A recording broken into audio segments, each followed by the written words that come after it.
Welcome into a new Buff Stampede Radio. Adam Munsterteiger, the publisher of BuffStampede.com, and here with another edition of Trickeration with Mr. Magic. Of course, I'm talking about CU legend Darian Hagan. Coach Hagan, how is everything going for you? I see the flat irons back there. Winter is starting to set over in town, isn't it? It is. I tell you, man, ever since the day before Thanksgiving, man, when that snow came down, it's been freezing. And then the sun has tried to break through the last couple of days. So the snow is melting a little bit. So I was able to go out and run yesterday. I'm trying to get out and run again today. So as long as the weather cooperates, I got to get moving, to stay moving. It's tough. I always credit those people when I'm driving through a snowstorm and I see people in Boulder are crazy. You see people running in the middle of a blizzard sometimes, and Right. it always makes me feel that I need to persevere a little bit more than I am in my life. Right, absolutely. I'm telling you, yesterday when I was out running, I seen guys where, snow was still on the ground, obviously, but I seen guys on those little electric scooters, and they're just flying through snow like it ain't no thing. I'm like, man, I was literally scared I was gonna slide on some ice that I couldn't see, and these guys just rolling like they had no care in the world. It's You unbelievable. can take Darian Hagan out of LA, but you can't take LA out of Darian Hagan, right? No, you can't. That's in me forever. That's embedded. So obviously not the finish that the Colorado Buffaloes were hoping for on the football field, and now they begin a very critical offseason for them. They've got to put together the pieces to maximize Shedeur Sanders' final year of eligibility and try to win in 2024. I'm curious, from your experience, Darian, what does the beginning of the offseason look like for a coaching staff once that final game ends? Well, once that final game ends, you try to flush the season. Good, bad, or indifferent. No matter how the season went, you try to flush it because now it's on to the next. So now we have to go out and get our calendars right so we can go out and recruit kids. I.e., be it the portal, i.e., be it the high school, junior college, or whatever, how they're going to do it. They have to get organized to do those things. And, you're going to be away from your family every week. You got to get back in town by Friday morning because a lot of the kids that you are going to see earlier in the week are coming for official visits, and you got to be here for that. And then you got, Friday, Saturday, Sunday. Most of the guys are going home on Sunday, and then you're back at it again on the road on Monday. So work never stops, but at the same time, it's a process that that you have to be on your A game because you got guys that's going to depend on you to make a difference in their world, and make a difference in their world and their life. You got to be ready. You got to be able to focus, and you can't be drained, things like that. You got to be all in, man. And it starts from with Coach Prime, and I know he's a good leader and things like that, and he'll set the tone, and the guys will they'll react to it. In your position group, do you have a pretty good feeling for where everybody's heads are at a given time? And the reason I ask that is because the transfer portal has become so big. When does that process of kind of knowing where guys are start? Is that after the season, or do you always kind of have a feeling for it? You should always have a feeling for it, But my thing was, when they came with the NIL and the transfer portal, my thing was any given day, you got to make sure that you're talking to your players, interacting with them, and seeing where their head is at. Because at any given moment, you can get shocked. And when you get shocked, now all eyes are on you like you're a bad person. So you got to stay on top of those guys. I got shocked one time, but I wasn't a bad person. I got shocked with Jared Mangum. But at the same time, when he was going in the portal, the last couple of weeks, you knew he was gonna do that because his body language changed. His connectability with the players in the meeting room changed. So I knew something was up. So I knew we had some other guys coming in as well. So I didn't really, try to fight that narrative. I just let it play out, and it played out for the best. Even during the season, during the bye week, Colorado's coaches were out on the road recruiting. it really doesn't seem to ever stop. And maybe coaches get a brief break in July, but I'm kind of curious, how do you maintain sanity as a college coach dealing with the time demands of the profession? Well, going into it, you got to know that's what it's about. You're not going to have a lot of time with your family. You're not going to have a lot of time with your friends. You're going to be dealing with 18 and 21-year-old kids to men through their entire time they're going to be at college, and when you go out and recruiting a new entourage, as I call it, new entourage of kids, new players, you got to go and you got to do the same thing over and over and over and over. And that was a challenge for me. I loved it because I love being around people that I don't know and make a connection with people I don't know. Because if you can make a connection with someone you met just for 10 minutes, and then you can get those guys to believing in you, getting those guys that want to come to University of Colorado, get their parents to believing in you, then you've done your job. And that was the best thing for me. I love to get in living rooms and talk to parents. And every time I would get into the living room, I always thought what Coach McCartney had said in my living room. He would make sure I'd be the first one in my family to get a degree. I'd be the first one in my family, to have a chance to go to the NFL or, play at a higher level after college. So I try to incorporate those things. But at the end of the day, I always make sure that I always say, once you leave the University of Colorado, you're going to be a better person and you're going to be a better father and better man for it. Where are your favorite spots to go out and recruit? Obviously my favorite spot is Los Angeles.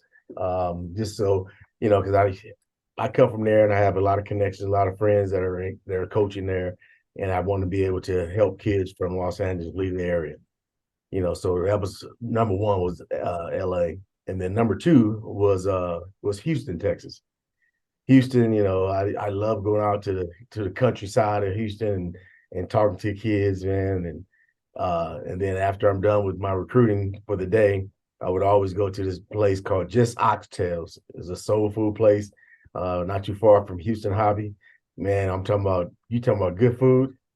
I every time I had an opportunity to go to Houston, that was my first stop once I was done with recruiting. I was going to ask you about that. Your favorite stops to eat on the road. Obviously, you're spending a lot of time evaluating prospects, but you got to eat as well.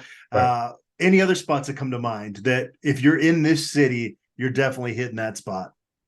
Let's see. In Los Angeles, he always went to Harold and Bell's. That's a soul food restaurant. In Dallas, I would always, it's not a soul food restaurant, but it was always really good for me. Was Whataburger. I love that place. And That's then pretty controversial for a California guy to say. Is Whataburger better than In-N-Out? absolutely, absolutely better In-N-Out. I don't know what's the hype about In-N-Out Burger. I've never liked them. Now they got them here, one right down the street from my house, and I drive by all the time. I have never stopped. Okay. What's your order when you pull up to Whataburger? I get the triple with the onion rings and a frozen lemonade. When you're doing those in-home visits, and you referenced the message that Coach Bill McCartney had for you when he was recruiting you, I would imagine it's pretty unique going into each home and you're getting different meals fed to you. Do you have any interesting or kind of funny stories that you remember from your time doing in-home visits with recruits? Yeah, I remember going to Anthony. Anthony was Anthony's last name. I can't remember his last name now. I was just with him in California too. He was his DB. Anthony So Perkins? yeah, no, he's from Compton. Anthony Jesus. Can't remember his name. Anyway, I was at his house and we had just finished eating, and Mom was like, "Coach, you want some more food? Because you've eaten plenty." And I'm like, no, I'm fine. And then so I get into my spiel and I'm talking to them about, the life and the day of a college student. So I told him that, Anthony would be coming to, practice or meetings that starting at 7 o'clock in the morning. And then we go to the practice field by 9. and then we'll get, he'll go eat lunch, and he'll be in classes, and then we'll bring him back, for meetings after his classes and things like that. And I told her, I said, here's his schedule. I gave him a mock schedule. I said, here's his schedule for, the first 6 months while he's in college. And it was all the classes he would need to take for his major. He wanted to be real estate and business. So I gave him all those classes on that schedule. And Dad never really said a word. And so I got Mom's attention.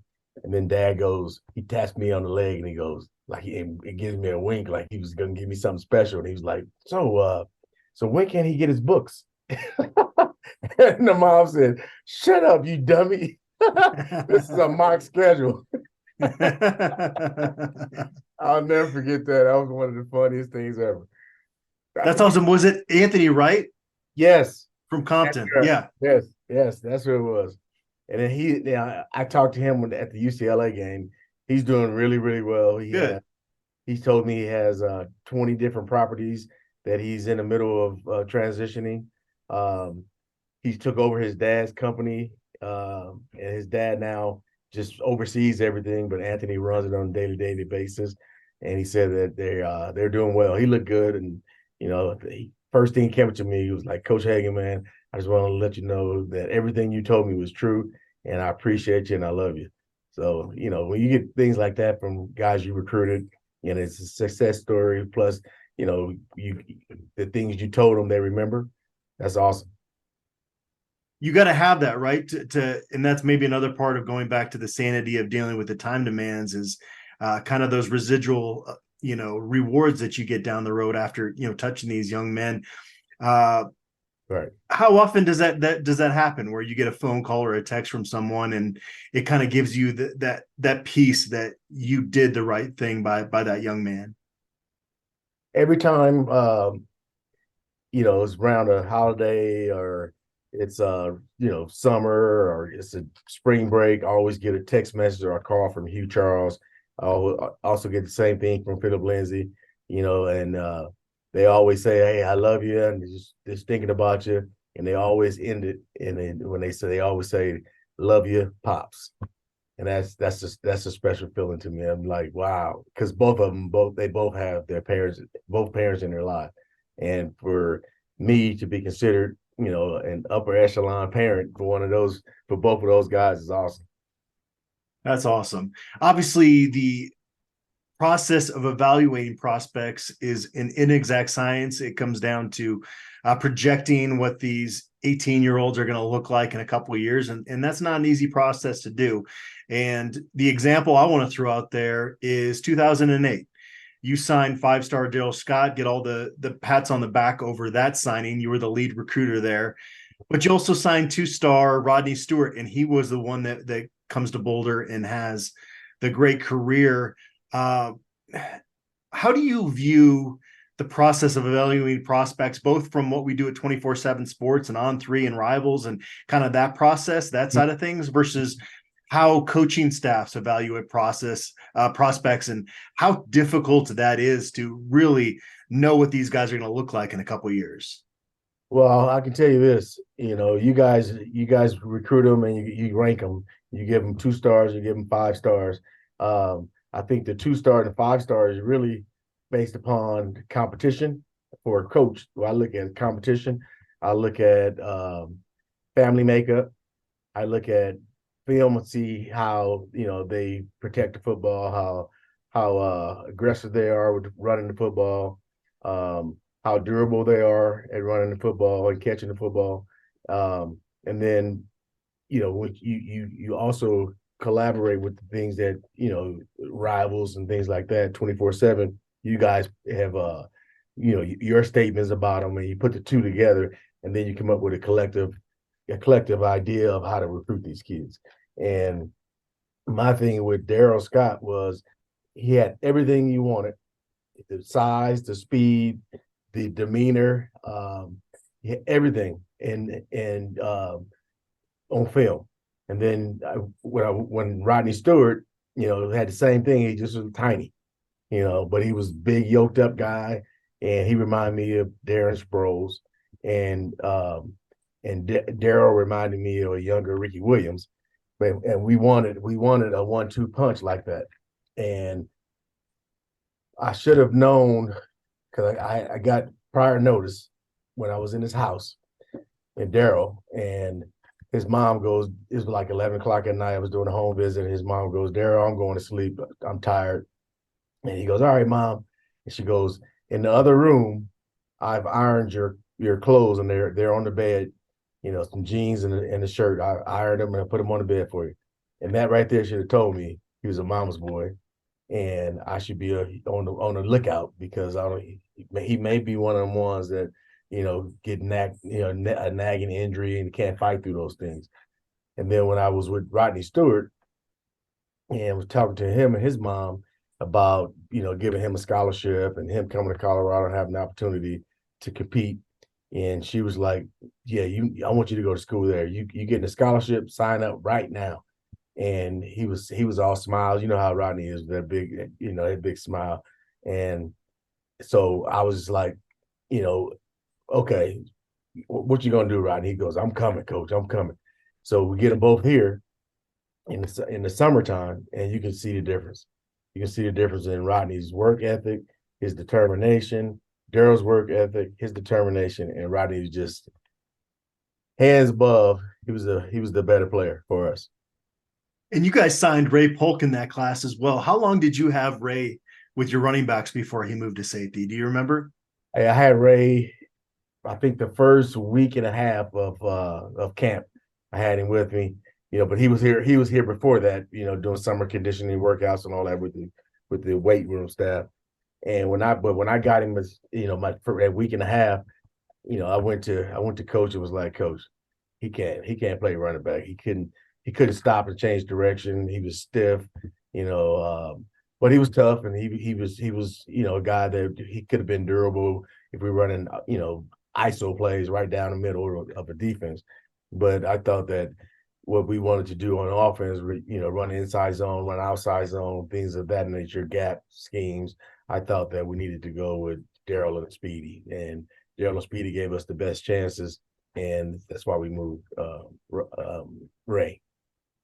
But it turns out he had a great career. He did. And Doug Rippey, who is one of my favorite forever buffs, likes to claim that he was the one that alerted you about Rodney Stewart because he is Rodney's cousin. Uh-huh. And Doug Rippey was already committed. Is there any truth to that? Was he the one that kind of planted that in your ear initially? Because obviously Rodney was coming off a torn ACL, so he was a little bit more under the radar. Right. Yes, I was with Rippey, and he told me I told him that I'm looking for another running back, and I needed to, because we wanted to take 3. And I said I needed another running back. Do you know of any? And he goes, yeah, my cousin. My cousin's one of the best players in Ohio. And I'm like, where's he at? And he told me he's in Westerville High School, and that was like 45 minutes from him from Columbus. And so I get in my car and go over there, and it's snowing. And I walk in the coach's office, and the coach goes, I said, Coach, I'm looking for Rodney Stewart. And he goes, I'm not the coach anymore. I just resigned this morning. And Rodney Stewart he didn't come to school today. I'm like, oh, man, I came way out here for no reason. And he goes, wait, I know where he is. And he opens up the back door, and he yells across the street, Rodney. Garage door opens. And Rodney comes, he's in the lifting weights. And coach told him to come over, and he comes over. And I'm looking at him, I'm like, oh man, this dude is short. I said, I can't do that. They won't take him. He's too short. And then he comes on his visit, and him and I are looking eye to eye. And I'm like, dude, what are you got some heel lifts in your shoes or what? And he has some Timberland boots on, and he just laughed. And then once he signed with me, he goes, Coach, remember your time you asked me if I had some heel lifts in my boots? I was like, yeah. He said, I had a couple pair of socks tucked in. But, hey, that dude was a tough competitor. He wasn't afraid of anybody. When we were in meetings, he was always in tune, but you would sometimes think that, it's all flying over his head. But when that whistle blew, he knew exactly what he was doing, and he knew how to do it, and he did it with tremendous effort. And I was happy that he played for me, and glad that Doug, had the fortitude to tell me where he was, and glad that the coaches was able to know where he was as well. And for a guy like that, he didn't come to school, but you say, okay, he didn't come to school, but he's across the street working out for in rehab and getting better. So that was a diamond in the rough we took a shot with, and it worked out for us. Ryan Konigsberg said he was a student at the time when Rodney Stewart was playing for you, and he said Ryan did that he was in the student rec center just working out one day, and Rodney Stewart comes in with a mink jacket on. He takes it off, sets it down, does one set on the bench press, puts the jacket back on, and walks out of the rec center. And I was like, that sums up Rodney Stewart for you right there. Absolutely, that dude. I'm telling you, you don't know what he was up to, but he was the funniest dude. But he was I got to revert back when that whistle blew, man. It was all no nonsense. It was all he was focused, tunnel vision, and that guy, him and Philip Lindsay and Hugh Charles were three of the best that I've ever coached, and those three guys will always be near and dear to my heart. What was it like for you watching the Buffs from a different angle this fall? It was a little tough. It was a little tough, just because I've been down there, been on the field for so long, and been a part of the coaching, family. It was a little difficult, but at the same time, there comes time where you have to change, you have to move on, and you got to do different things in life. You can't just stay doing the same thing all the time or at the same place. You got to, it's a competitive world, and if you get complacent, you get passed up, and that's not something I want to do. I want to be a guy that is staying relevant and staying fresh. The job I'm in now is a huge job because we have some kids that's in the state of Colorado that don't want to stay in the state of Colorado to go to college. So my job is for outreach and engagement is to go to high schools and talk to high school kids, seniors, and get them to understand the University of Colorado is a great opportunity for them to stay here, start their legacy, and give back to their family, let their friends and their family see how successful they could be and how successful they are once they're done. That's something that I love doing. That just same as recruiting running backs. Awesome. And lastly, before I let you go, I wanted to ask you, from your view, what do you view? And I mentioned that this is going to be such a big offseason for this program building up to 2024. What do you view as the biggest needs for this program as it goes into its second offseason under Coach Prime? Well, I believe the same thing as everybody else. We have to get bigger and stronger in the trenches. We get bigger and stronger in the trenches. I think that, the running backs with Hank and with Dylan, with McCaskill coming back, I think that they have some really good running backs. Quarterbacks coming back. He's a darn good quarterback. They have some good young receivers, but if they can't, get seams, and if they can't stand up in the pocket and deliver, then it's going to be the same thing all over again. So they're going to have to get stronger in the trenches on both sides of the ball. And I think, you got to replace Bentley and you got to replace Ham now. So I think those guys are already in place, but you can get some veterans that can come in and help and do some things like that. I think they'll be a great program, but I think they got to get stronger in the trench. If they do that, sky's the limit. Darian, it's always fun catching up with you. I always enjoy doing these segments. Thanks again for taking time out of your schedule. No, thank you for having me. I appreciate you, and you're one of the best, man. Thank you. I appreciate it. And thanks everybody out there for tuning in.